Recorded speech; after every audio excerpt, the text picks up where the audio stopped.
거룩한 부담감이라는 제목으로 여러분 함께 말씀을 나누고자 합니다. 제가 이야기를 하나 해드릴게요. 어느 작은 마을에 밤마다 등불을 켜는 노인이 살았다고 합니다.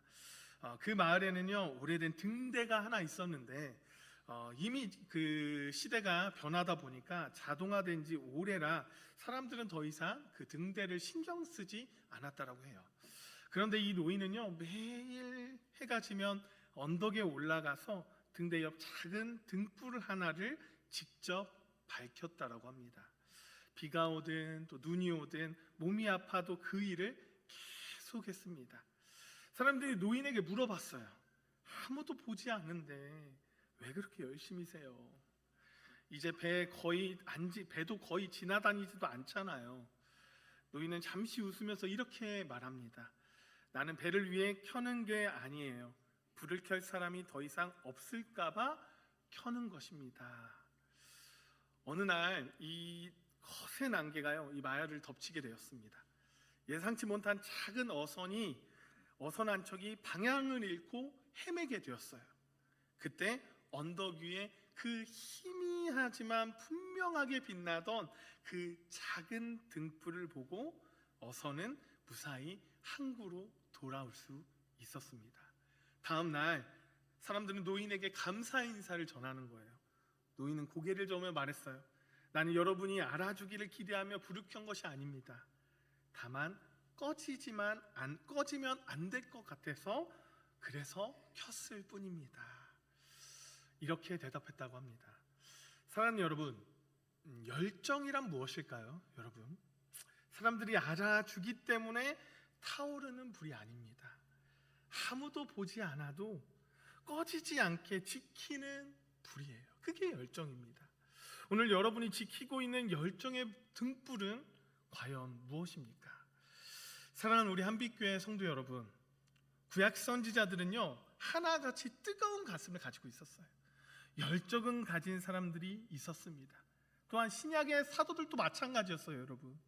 특히 그 중에서도요, 오늘 우리가 집중으로 살펴보고자 하는 사람, 오늘의 주인공인 예레미야도요, 누구보다도 뜨거운 심장을 품은 사람 중에 하나입니다. 그럼 여러분, 예레미야에게는 특별한 별명이 하나 있는데 그게 뭔지 아시나요, 여러분? 아시는 분이 있네요. 예. 그 안에 그 절절함이 묻어나는 그러한 별명이죠. 바로 눈물의 선지자라는 별명을 가지고 있습니다. 눈물은 그냥 흐르는 것이 아니죠. 여러분, 그 안에 절박함과 또 절절함, 그리고 불타는 그 간절함이 담겨 있어야 흐를 수 있습니다. 그래서 예레미야는요, 눈물의 선지자라는 별명을 얻을 정도로 가슴으로 열정적으로 사역했던 사람이 바로 예레미야예요. 오늘 본문이 예레미야 20장 외에 예레미야 9장 1절을 보면요, 그의 열정이 엄청 잘 나타납니다. 우리 9장 1절 함께 같이 읽어볼까요? 시작. 어찌하면 내 머리는 물이 되고 내 눈은 눈물 근원이 됐고 죽음을 당한 딸 내 백성을 위하여 주야로 울리로다. 아멘. 자, 이 말씀을 쉽게 풀이하면요, 죽음을 당하는 이스라엘을 위해 낮이나 밤이나 마음껏 통곡할 수 있도록 하나님 내 머리를 물로 채워주시고 내 두 눈이 눈물샘이 되게 하여 주시옵소서. 이런 간구의 기도 내용입니다. 그렇다면 여러분, 예레미야가 이처럼 쏟아내든 예언하며 사역할 때 이스라엘이 어떠했는지, 이렇게 예레미야가 눈물로 간구하고 있는지 그 이유에 대해서 잠시 이 배경부터 설명해드리고 말씀으로 넘어가도록 하겠습니다. 당시 예레미야가 활동하던 시기에는요, 유다 왕국의 멸망하기 직전의 상태입니다. 도덕적으로 극심하게 타락하고요, 정치적으로는 혼란이 끊이지 않았어요. 그리고 나라 전체가 방향을 잃고 흔들리고 있는 그런 시기였습니다. 무엇보다 제일 심각한 것은요, 그들의 반복된 죄와 완악함의 상태였습니다. 하나님이 이제 더 이상 미룰 수 없겠다 하실 만큼 심판을 선포하기 직전의 그런 상태였던 것이죠. 곧 이 바벨론 포로로 끌려가기 바로 직전의 상태였던 것입니다. 회개하지 않으면 돌이킬 수 없는 그 벼랑 끝에 서 있던 시기가 바로 예레미야가 사역했던 시기입니다. 예레미야는 불타는 도성, 그 피투성이가 된 전쟁터, 가련하게 끌려가는 이 포로들의 그 비참한 상황들을요, 이 예레미야가 환상으로 보게 되었어요.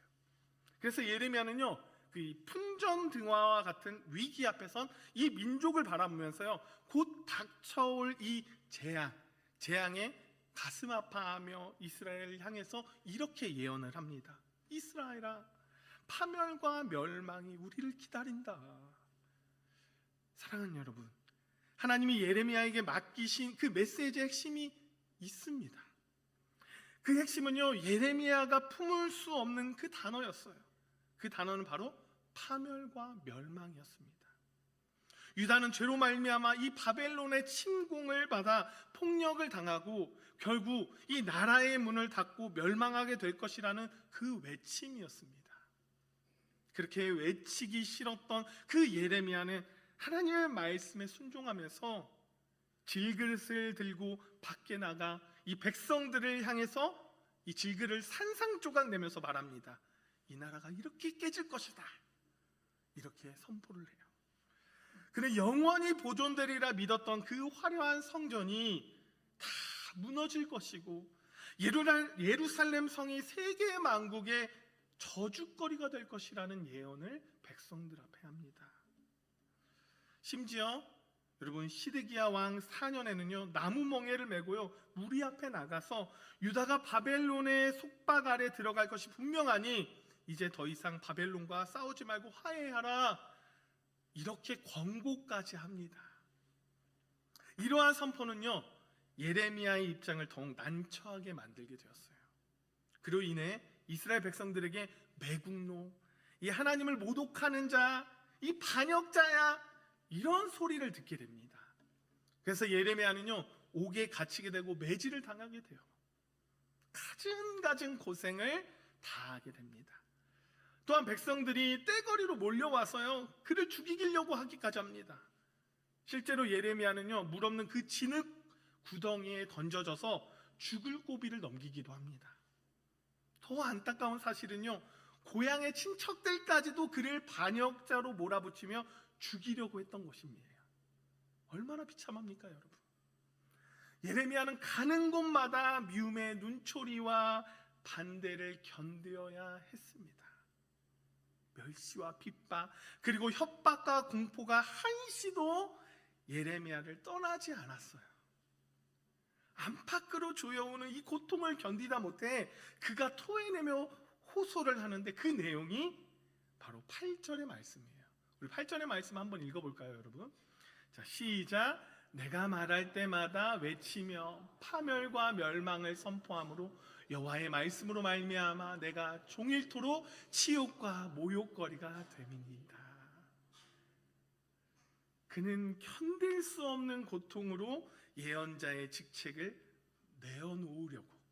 내려놓기까지 그런 마음을 먹었습니다. 하지만 그렇게 할 수 없었던 이유가 무엇일까요 여러분? 그 이유는 예레미야의 그 가슴 속에 타오르는 이 민족에 대한 사랑이 엄청났기 때문이에요. 예레미야의 이 민족의 사랑 한번 볼까요 여러분? 오늘 본문 9절의 말씀이에요. 그 민족의 사랑이 엄청 잘 나타납니다. 함께 봉독합니다. 시작. 내가 다시는 여호와를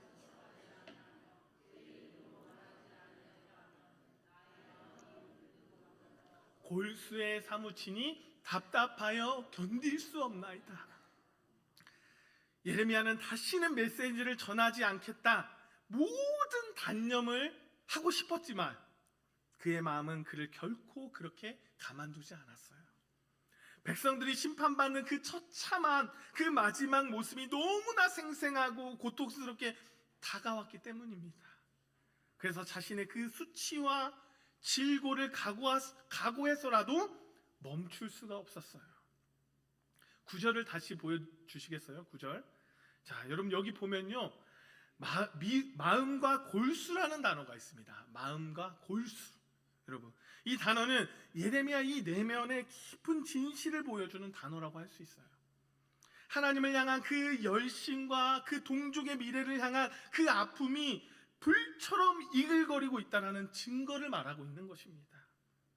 사랑하는 여러분, 인류 역사나 성경의 역사를 보면요, 하나님은 언제나 이런 사람들을 통해서 역사를 이끌어 오신다라는 걸 알 수 있습니다.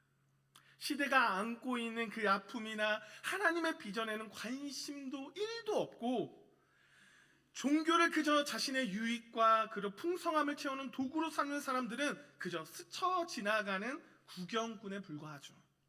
그러나 하나님께서 사용하시는 그 소수의 특징은 바로 비통함과 열정이 분명하게 나타납니다.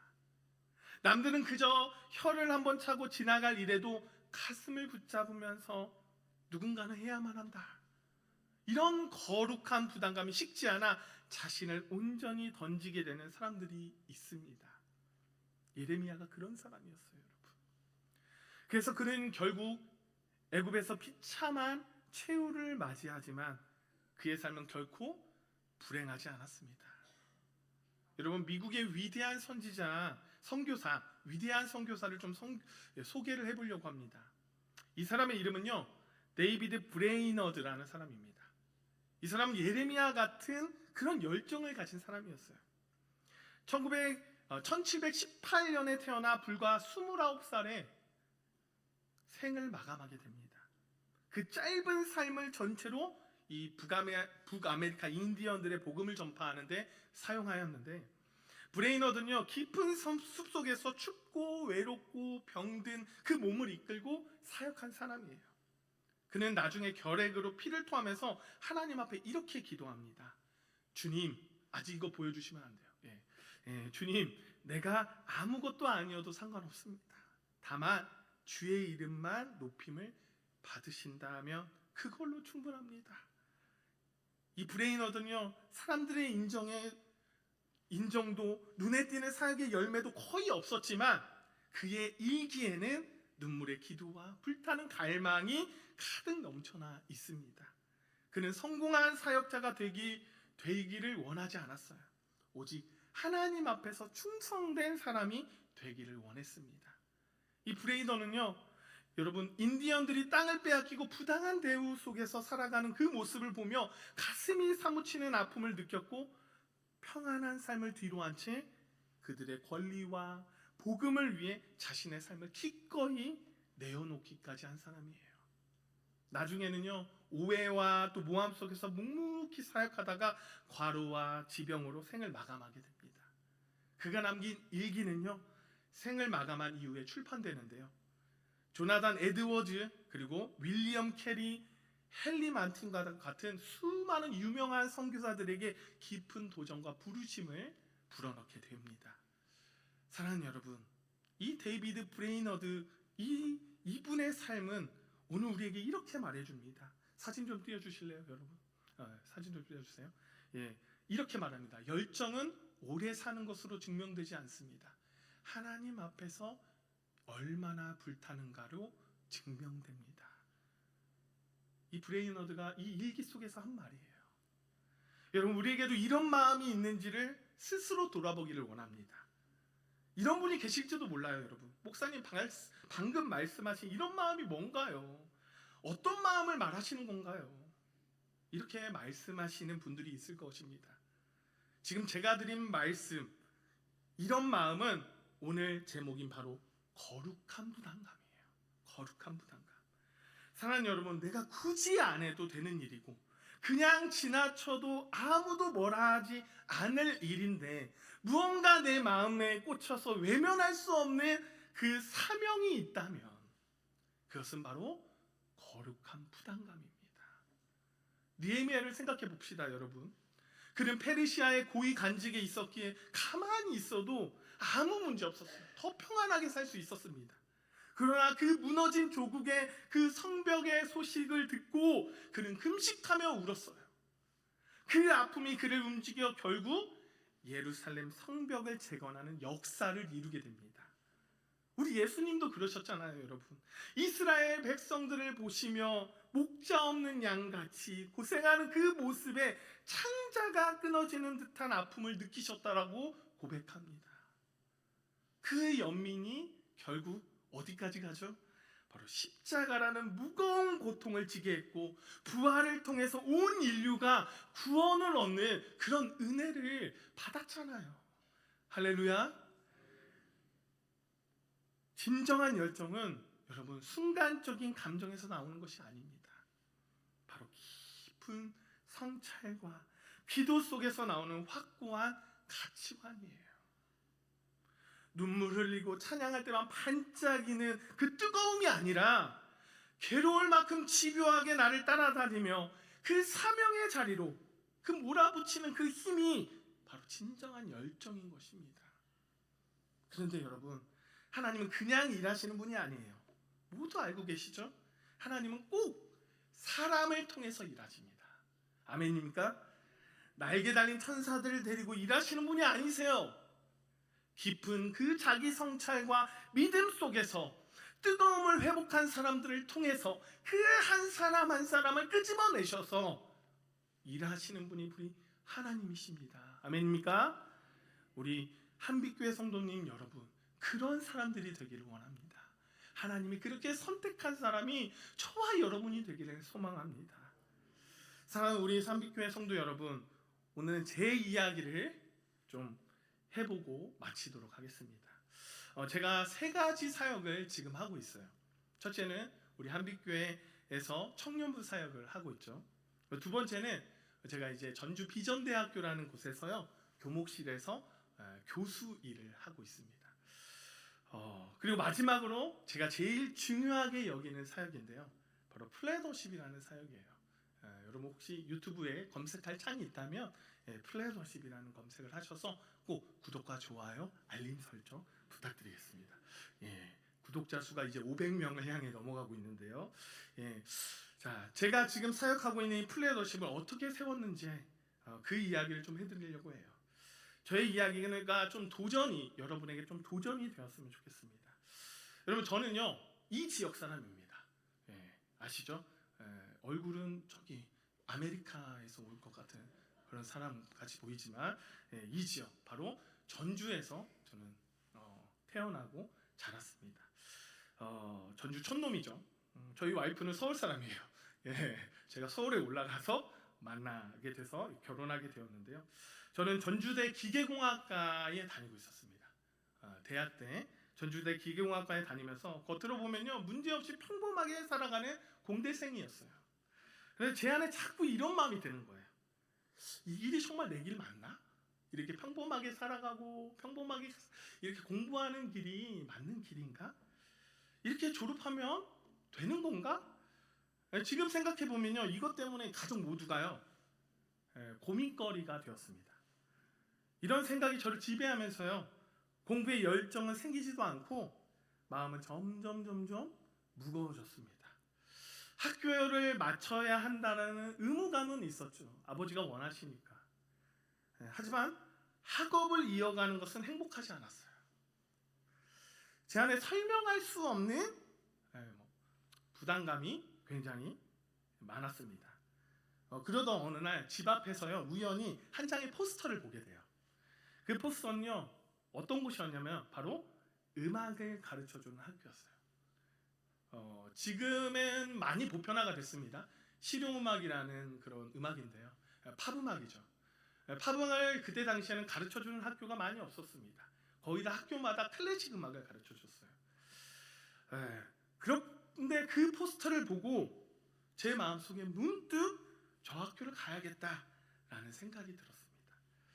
이성적으로 설명할 수 없었지만 그 마음은 쉽게 사라지지가 않았어요.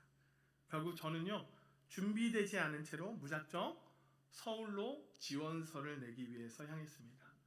그리고 정말 희한한 것은요, 그 이후에 포스터가 사라졌다는 얘기예요. 포스터를 찾으려고 그 다음 날에 와가지고 막 찾았는데 없어졌어요. 아무리 찾아보려고 노력했는데 없더라고요. 지금 생각해보면 하나님이 여기까지 저를 인도하시려고 계획하신 일이 아닐까, 이런 생각이 듭니다. 이런 생각이 들 정도로 정말 희한했어요. 그렇게 학교에 지원을 하려고 서울로 편입시험을 보러 가는 그 버스 안에서 저는 한 가지 하나님 앞에 서원을 합니다. 그 서원은요, 하나님, 제가 이 학업을 마치고 다시 고향 땅으로 내려와 주님의 도구로 사용되겠습니다. 돌이켜보면요, 너무 무모하고 막연한 그런 서원이었어요. 또한 그때는 저는요, 제 인생을 붙잡고 계시는 분이 하나님이라는 그 사실을 이론적으로만 알고 있었을 때라 그냥 막연하게 서원했던 것 같아요. 그 이후에 시간이 지나면서요, 내가 하나님께 서원했던 내용을 계속 기억을 했을까요? 못했을까요? 못했어요. 까마득히 잊어버렸어요. 그리고 대학을 졸업하고요, 신대원을 진학하고 신학을 공부하는 동안에서도 그때 했던 서원은 제 머릿속에 생각나지 않았습니다. 신대원을 졸업하고 목사가 되어도 생각나지 않았어요. 지금 생각해 보면요, 사역이 바빠서, 사역이 익숙해져서 하나님 앞에서 했던 약속은 뒤로 밀려났던 것 같습니다. 그렇게 십수년의 시간이 흐른 후에 하나님은 저를 다시 고향 땅으로 불러주셨어요. 도망쳤다라고 생각했던 그 자리, 잊어버렸다라고 생각했던 그 약속의 자리로 다시 발걸음을 돌리게 하신 것이죠. 그리고 저는 지금 전북 땅에서 플레더십이라는 예배 공동체를 세우고 예배 사역을 합니다. 제가 홀로 서울에서 대학 생활을 할 때 그때 막 마커스 워십이 떴거든요.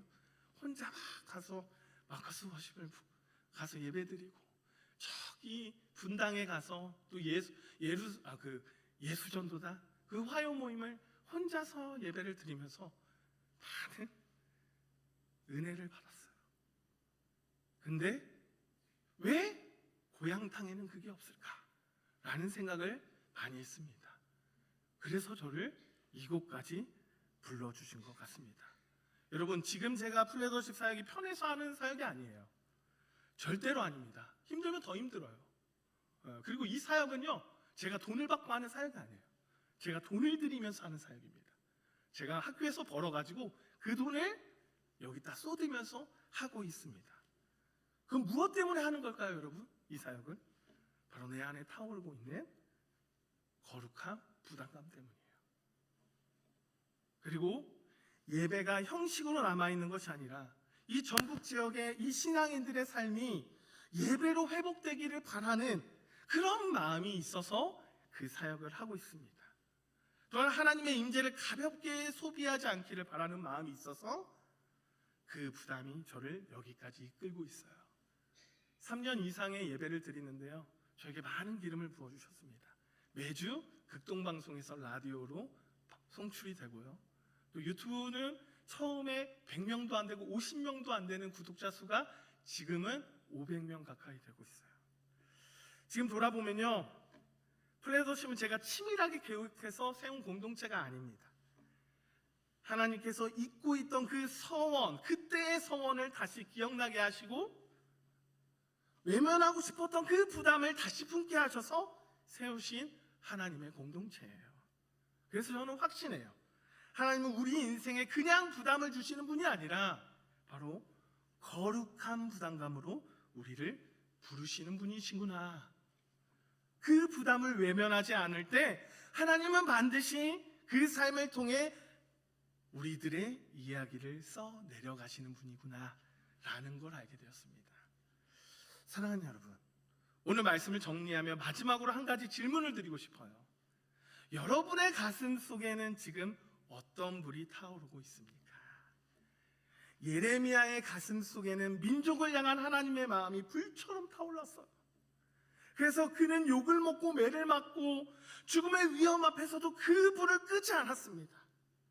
앞서 언급한 이 데이비드 브레이너드라는 그 사람, 그 가슴에는요, 아무도 주목하지 않던 인디언들을 향한 하나님의 아픔이 불처럼 타올랐습니다. 그래서 그는 짧은 생애였지만 지금까지도 꺼지지 않은 불꽃으로 남아있는 것이죠.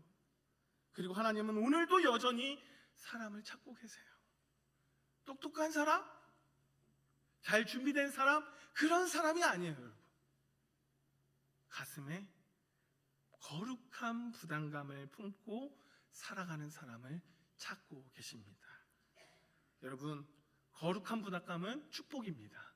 아멘입니까? 편하게 살 수 없게 만드는 은혜입니다. 아멘입니까? 그냥 지나칠 수 없게 하는 하나님의 초대입니다. 그 부담 때문에 고민하고, 그 부담 때문에 울고, 그 부담 때문에 결국 순종하게 된다면 그 인생은 결코 헛된 인생이 아닙니다. 사랑하는 여러분, 오늘 하나님이 여러분들의 각자의 마음에 작은 불씨를 하나 심어주셨다면 부디 그것을 무시하지 않았으면 좋겠습니다. 끄려고 애쓰지 마세요.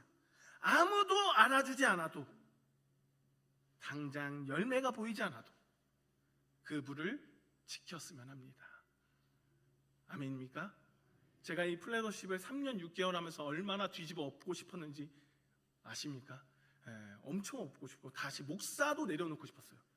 목사도 내고, 그냥 다른 사람처럼 회사 다니까? 뭐 이런 생각도 했었어요. 어차피 뭐 기계공학과라는 전공도 했고 하다 보니까. 그런데 그렇지 못하더라고요. 하나님 끝까지 그것을 붙잡게 만드시더라고요. 지금 돌아보니까 그 불 하나가 한 사람을 살리고요, 한 공동체를 살리고 한 시대를 밝힐 것입니다. 사랑하는 여러분, 오늘 예배를 마치고 돌아가는 그 길 위에서 이렇게 기도하며 나아가길 소망합니다. 주님, 제 인생에 주신 거룩한 부담을 끝까지 외면하지 않게 하여 주시옵소서. 꺼지지 않는 그 복음의 열정으로 제 삶을 사용하여 주시옵소서. 이 기도가 우리의 모두의 고백이 되기를, 그리고 우리의 삶이 예레미야처럼, 브레이너처럼, 그리고 복음의 열정으로 타오는 삶이 되기를 간절히 소망합니다.